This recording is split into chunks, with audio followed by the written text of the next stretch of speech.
शुरू करें।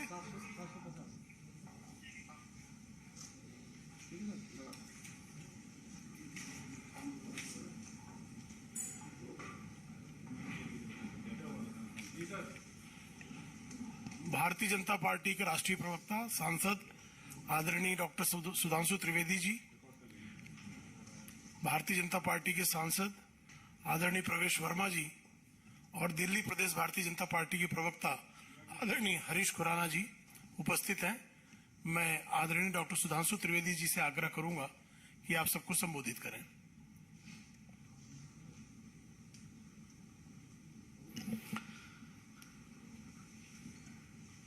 मित्रों, आप सभी को यह ज्ञात है कि भारत की राजनीति की सबसे नई नवेली और अजब अलबेली पार्टी की मधुशाला का जो क्रम विगत कई दिनों से चल रहा है, उसके संदर्भ में कुछ तकनीकी बिंदु हम लोग निरंतर उठा रहे हैं। एक तकनीकी प्रश्न उठा था तो उस पर मैं आपका ध्यान आकृष्ट करना चाहता हूं कि यदि किसी लाइसेंसी ने अपना लाइसेंस सरेंडर कर दिया हो, यानी उसने असमर्थता व्यक्त कर दी हो और अपना फोरफीट कर दिया हो, तो उस संदर्भ में नियम क्या कहता था और किया क्या गया है। पॉलिसी जो बनाई गई उसके पृष्ठ क्रमांक 20 पर बहुत स्पष्ट शब्दों में लिखा है, जिसका मैं उदाहरण आपके समक्ष रखना चाहूंगा कि in case of surrender of retail licence by some allottee the security deposit shall be forfeited, यानी उसके द्वारा जो भी जमानती राशि रखी गई है वो जब्त होनी चाहिए। And the zone will be retendered, उसके बाद उसकी पुनः निविदा निकालनी चाहिए। And the said licensee be prohibited from practice in the bidding process for a period of 2 years, और उसके बाद उस संबंधित व्यक्ति को 2 वर्ष के लिए उस निविदा की किसी भी प्रक्रिया में भाग लेने से वंचित कर देना चाहिए। यानी बहुत स्पष्ट है कि यदि कोई व्यक्ति अपना अलॉटमेंट छोड़ता है तो ना उसका पैसा वापस होना चाहिए और उसके अलावा उसको अगले प्रोसेस में भाग लेने से पूरी तरीके से प्रतिबंधित कर देना चाहिए। परंतु इसके बावजूद जिन लोगों ने अपने लाइसेंस फोरफीट किए, उन्हें प्रकारांतर से भी मौका भी मिला और पैसे भी वापस किए गए। अब क्या इसमें किसी भी प्रकार के किंतु परंतु की कोई गुंजाइश रह जाती है? इसलिए हमारा प्रश्न यह है कि हम निरंतर उनसे दिल्ली की आबकारी नीति पर प्रश्न पूछ रहे हैं, परंतु आप देख रहे हैं कि यह नई नवेली पार्टी एक पहेली बनती चली जा रही है। we are consistently asking them to be precise on excise, but they are doing all sort of theatric exercise in order to divert the attention and taking so many words like lotus, bogus, etc. Their main objective is to divert the focus. परंतु आप देख रहे हैं कि जब से हमने यह विषय उठाया है और हम निरंतर केवल बिंदुवार वस्तुनिष्ठ यानी point wise and objective question पूछ रहे हैं, तो वो क्या जवाब देते हैं? कभी न्यूयॉर्क टाइम्स की बात, कभी शिक्षा नीति की बात, कभी कट्टर ईमानदारी की दुहाई, कभी बिरादरी की दुहाई, कभी लोटस की बात, कभी बोगस की बात, कभी विधानसभा का सत्र, और आज राजघाट पर जाकर उन लोगों ने प्रदर्शन किया। मैं यह बताना चाहता हूं, यह भारत की राजनीति का अद्भुत उदाहरण है। राष्ट्रपिता महात्मा गांधी, जो शराब के पूर्णतः विरुद्ध माने जाते हैं, इस देश में ऑफिशियली उनके जन्मदिन ड्राई डे माना जाता है, और शराब में एक पौवे के बदले दूसरा पौवा देने की नीति बनाने वाले लोग जाके राजघाट पे महात्मा गांधी की समाधि पे अपनी सत्यता की दुहाई दे रहे हैं। इससे समझ में आता है, मतलब कहना नहीं चाहिए, अगर ऑन द लाइटर नोट कहें तो भाई ये मुफ्त की रेवड़ी तो बांट रहे थे, पर रेवड़ी के पेड़े सबसे ज्यादा बेवड़े पा रहे थे। ऐसा उदाहरण जिस पार्टी ने प्रस्तुत किया, वो जाके राजघाट के ऊपर बापू की समाधि पर यह कहे, तो हम उनसे कहना चाहते हैं, मान्यवर सर, आपकी सरकार पर आंच नहीं है, आपकी साख पर आंच है। हम सीधे आबकारी नीति पे सवाल पूछ रहे हैं और आप हर दिन एक नए रूप बदलकर आकर विषय को डाइवर्ट करने की कोशिश कर रहे हैं, परंतु उससे सच छुपने वाला नहीं है, क्योंकि आप सत्य के सबसे बड़े प्रतीक की समाधि पर जाकर सच को ढकने का प्रयास करेंगे तो यह संभव नहीं है। इसीलिए यह पंक्ति कहता हूं जो आज आम आदमी पार्टी के चरित्र पर बिल्कुल उजागर होती है कि इस समय के सबसे अजीम शायर वसीम बरेलवी का है शायद ये, कि सच जरा सा घटे या बढ़े तो सच सच न रहे। सच जरा सा घटे या बढ़े तो सच सच न रहे, मगर झूठ की तो कोई इंतहा नहीं, और लाख चेहरे बदल के आ जाता हूं मैं, मगर ये आईना कमबख्त झूठ बोलता ही नहीं। यह आम आदमी के चरित्र का वास्तविक चित्रण है कि न्यूयॉर्क टाइम्स से लेके स्कूली बस्ते में बोतल छुपाने से लेके अनेक प्रकार की ईमानदारी, बिरादरी और सरकार का और सब कुछ कर रहे हैं, मगर इस पे जवाब नहीं दे रहे हैं। तो अंत में मैं यह कहते हुए कि हमें जवाब आबकारी पर चाहिए, किसी और चीज के ऊपर जवाब नहीं चाहिए, और वह जवाब देने की वह स्थिति में नहीं है। इसलिए नित नए प्रकार के प्रदर्शन, आवरण और स्वांग रचने का प्रयास करते रहते हैं। अब मैं अपने साथी सांसद श्री प्रवेश साहिब सिंह जी से अनुरोध करूंगा कि वो आगे का विषय आपके समक्ष रखें।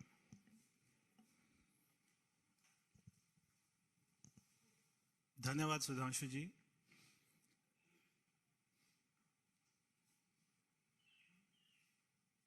जब शाम को डिबेट चलती है टेलीविजन पर, तो आम आदमी पार्टी के साथ में मीडिया बंधु भी हमसे ये सवाल पूछते हैं कि क्या उनके एमएलए को तोड़ा जा रहा है। हम कोई किसी बात पर भी जवाब नहीं देंगे, क्योंकि प्रश्न पहले हमने खड़ा किया कि आपने शराब में घोटाला किया, उसके ऊपर में कोई जवाब नहीं देना और इसको पूरे मुद्दे को डाइवर्ट कर देना, ये अब आम आदमी पार्टी ने अपना तरीका बना लिया है। हमारा उनसे सीधा सीधा प्रश्न है कि आपने जो कमेटी ने आपको सारी पॉलिसी रिकमेंड करी थी, आपने उसको क्यों नहीं माना, और जो L1 का कमीशन था उसको आपने 2% से 12% क्यों कर दिया। इस बात का आज तक किसी भी डिबेट पर, कोई भी आम आदमी पार्टी की कॉन्फ्रेंस में केवल ये 2% से 12% क्यों किया, इस बात पर कोई जवाब आज तक ना किसी ने मांगा है, ना उन्होंने दिया है और ना वो देंगे। क्योंकि पॉलिसी में जो सबसे बड़ा करप्शन है वो केवल ये 2% से 12% क्यों किया L1 का, केवल यही सबसे बड़ा घोटाला है। इसके ऊपर उनके पास में कोई जवाब ही नहीं है। ये वही पार्टी है जो हर बात पर कागज दिखाने की बात करती थी, जो हर बात पर जन सर्वे कराने की बात करती थी, जो कहती थी कि अगर किसी मोहल्ले में ठेका खुलेगा तो वहां पे सारा मोहल्ला की मीटिंग होगी, उसके बाद में वो तय करेंगे कि ठेका खुलेगा या नहीं खुलेगा। मगर इन्होंने कोई कमेटी की बात नहीं मानी, ना कोई इन्होंने अपनी ही बात मानी। तो इसलिए ये आजकल बहुत या तो पिक्चर देख रहे हैं, रातों रात में स्क्रिप्ट बना देते हैं। कोई भी हमारे एमएलए जो है मिल नहीं रहे, उनका नाम भी नहीं बताते, कौन फोन कर रहा है बीजेपी वाला, उसका भी नाम नहीं बता रहे। मगर इनके कौन कौन विधायक नहीं मिल रहे उनका भी नाम नहीं बता रहे। अगर ये उनका नाम बता दे तो हमारे कार्यकर्ता जो है उनके घर जाकर उनको ढूंढ के ले आए और हम खुद ही विधानसभा पहुंचा देंगे। क्योंकि जब 2013 में हमारी 32 सीटें आई थी और आम आदमी पार्टी की 28 सीटें आई थी, अगर उस समय हमारे ऊपर ये आरोप लगाते तब तो जनता मान भी लेती।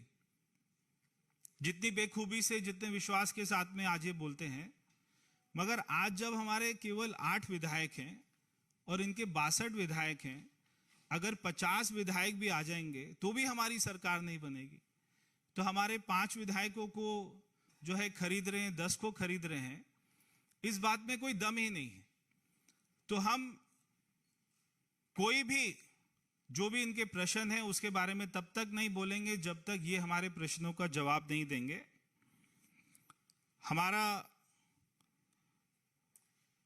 एक अपना किसी व्यक्ति ने, एक मैंने पिक्चर देखी थी शोले, तो वो शोले का बहुत फेमस एक डायलॉग है, जब वो जय वीरू की शादी के लिए बात करने जाते हैं मौसी से,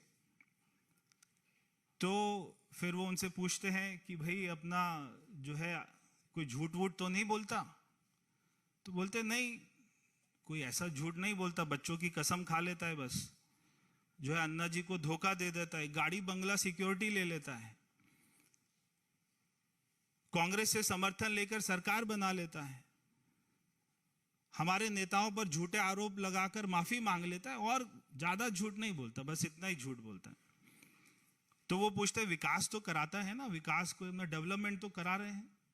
हाँ करा रहे हैं, अपने घर में, सरकारी घर में 21 करोड़ का स्विमिंग पूल बना रहे हैं, और क्या विकास कराएंगे? यमुना, हाँ कोई यमुना को साफ नहीं कराते हैं, दिल्ली को सबसे पॉल्यूटेड राजधानी बना देते हैं, एक भी नया स्कूल, कॉलेज, हॉस्पिटल, स्टेडियम नहीं बनाते हैं, बाकी नेता हमारा अच्छा है। भाई शराब वराब तो नहीं पीता? ना ना ना ना, बिल्कुल खुद नहीं पीता है, मगर हमारे बच्चों को पिलाता है, 25 साल की उम्र को 21 साल कर देता है, रात को 3 बजे तक रेस्टोरेंट खुले, ठेके खुले, उसके लिए परमिशन दे देता है, शराब माफियाओं के साथ मिलकर घोटाला करता है, जो ठेके की संख्या है उसको डबल कर देता है, बस और कुछ नहीं करता। नेता हमारा अच्छा है। भाई अपना राष्ट्रीय सुरक्षा का तो ख्याल करता है, अरे बहुत बड़ा देशभक्त है, केवल सर्जिकल स्ट्राइक पर सवाल उठा देता है कभी कभी, और पाकिस्तान में इसकी बहुत तारीफ होती है, देश को दुनिया में बदनाम करता है, और दिल्ली में रोहिंग्यास को पानी बिजली मुफ्त मुहैया कराता है। नेता हमारा अच्छा है। भाई लोगों की स्वास्थ्य की चिंता तो करता है ना तुम्हारा केजरीवाल? भाई लोगों की नहीं करता है, अपनी तो खूब करता है। जब से मुख्यमंत्री बना है 35 किलो वजन बढ़ गया है। कोई हॉस्पिटल नहीं बनाया, कोविड में एक भी ऑक्सीजन कोई प्लांट नहीं लगाया। दिल्ली में 23,000 लोग जिस महीने मरे थे उसी दिन, उसी महीने में एक्साइज पॉलिसी लेकर आए। सारे मंत्रियों का इलाज अपोलो हॉस्पिटल में कराता है, सरकारी हॉस्पिटल में नहीं भेजता। दिल्ली में मोदी जी की आयुष्मान योजना को लागू नहीं करता। नेता हमारा अच्छा है। तो ये इनकी हाल हो गया है। आप इनसे केमिस्ट्री का सवाल पूछो, हिस्ट्री का जवाब देंगे। तो रातों रात में इनके एमएलओ को कौन अटैची में भरकर ले गया, कौन उनको बोरी में डालकर ले गया, कौन कहां ले गया, आप हमें बताइए केजरीवाल जी।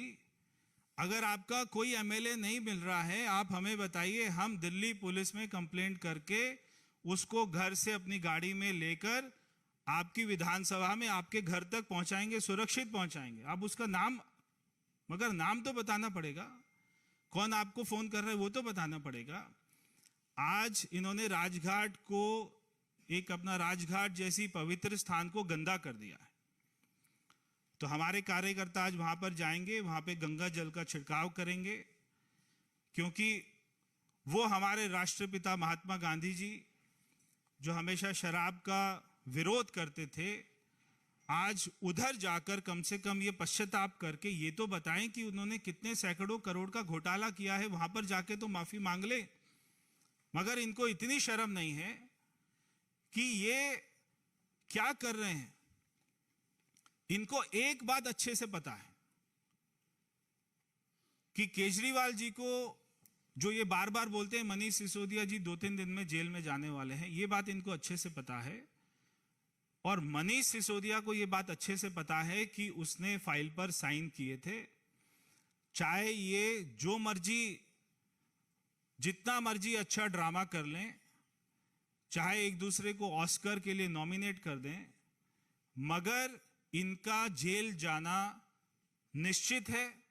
इनको जेल जाने से कोई नहीं बचा पाएगा, क्योंकि जांच एजेंसियों के पास में सारे सबूत हैं, सारे गवाह हैं, सारी डील, सारी ट्रांजैक्शन कहां कहां कैसे कैसे हुई है, उनके पास में सारी रिपोर्ट है। इसलिए इनका बच पाना मुश्किल है। बहुत बहुत धन्यवाद। अगर सुधांशु जी को कुछ ऐड करना हो तो वो करेंगे।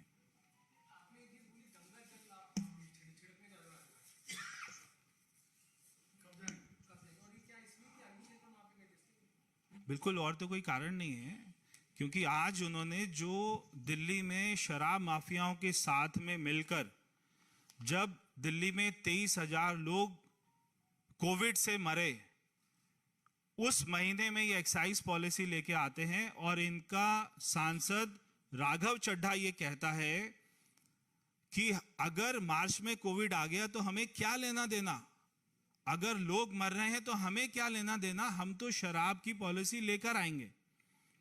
अगर ऐसे लोग हमारे राष्ट्रपिता महात्मा गांधी जी के समाधि पर जाएंगे तो निश्चित ही वो जगह अपवित्र हो गई है। इसलिए हम कार्यकर्ता मिलकर वहां पर जाएंगे, गंगा जल का छिड़काव करेंगे। धन्यवाद। बस अभी जा रहे हैं, थोड़ी देर में।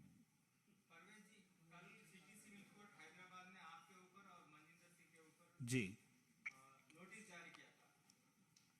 थोड़े दिन आप जरा इंतजार कर लीजिए। जब हमने जिसका नाम लिया था उसके ऊपर में जब होगा नोटिस जारी जांच एजेंसी द्वारा, उनको बुलाया जाएगा, तब सारा दूध का दूध और शराब का शराब हो जाएगा।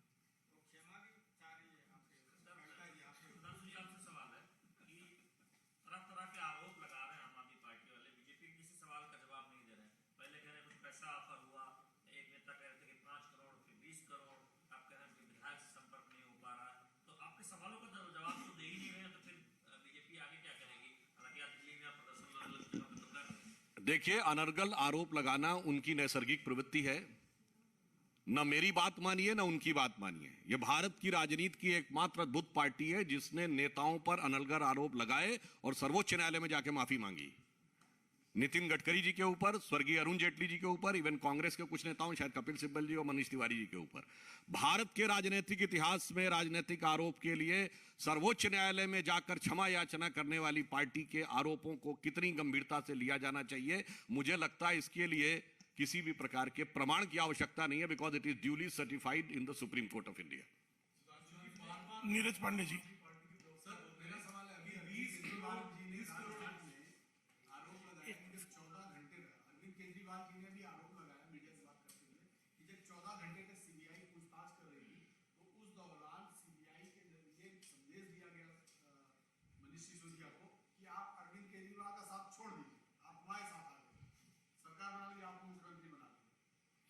जो संदेश उन्होंने अपने दारू के ठेकेदारों को दिया था, जो लिखित में रिफ्लेक्ट हो रहा है, उस संदेश का तो जवाब नहीं दे रहे हैं।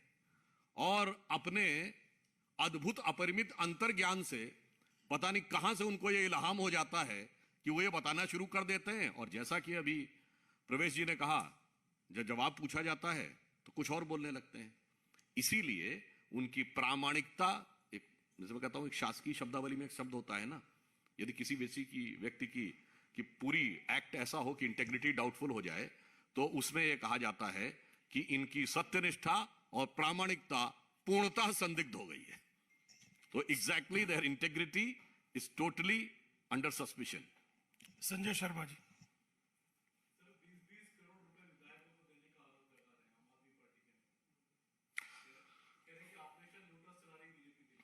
वो कह रहे हैं, आम आदमी पार्टी के स्वयं विधायक, बादलपुर से विधायक एनडी शर्मा ने 2020 में खुद ये बोला था कि 20-20, 25-25 करोड़ रुपए लेके केजरीवाल जी टिकट बांट रहे हैं। हमारा आरोप नहीं है, उनके एमएलए का आरोप है। भाई, अपनी पार्टी का तो जवाब दे दीजिए। मगर वो जवाब क्या देंगे? एमएलए ही नहीं, उनके तो संस्थापक सदस्यों का विश्वास भी अब उनके साथ नहीं है। बहुत बहुत धन्यवाद।